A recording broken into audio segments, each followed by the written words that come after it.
শ্রী বেদব্যাস মহাভারতে গীতা বিবৃত করার পর বলেছেন, গীতা সুগীতা কর্তব্যা কিমনৈ শাস্ত্র বিস্তরই যা স্বয়ং পদ্মনাভস্য মুখ পদ্মাদি নিঃসৃতা। গীতা ঠিক ঠিক বুঝে অধ্যয়ন করে ভাবসহ তার অর্থ চিত্তে ধারণ করার প্রধান কর্তব্য, যা স্বয়ং পদ্মনাভ ভগবান বিষ্ণুর মুখারবিন্দ নিঃসৃত। অতএব অন্যান্য শাস্ত্রাদির বিস্তারিত ব্যাখ্যার প্রয়োজন কি? স্বয়ং ভগবানও এর মাহাত্ম্য বর্ণনা করেছেন অষ্টাদশ অধ্যায়ের 68 থেকে 71 শ্লোক পর্যন্ত।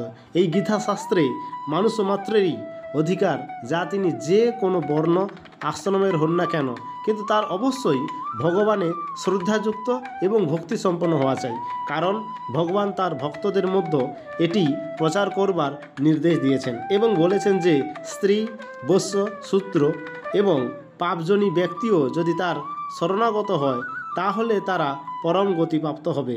অধ্যায় 9 শ্লোক 32। নিজ নিজ স্বাভাবিক কর্ম দ্বারা ভগবানের পূজা করে মানুষ পরম সিদ্ধিলাভ করে। ও 18 শ্লোক 46।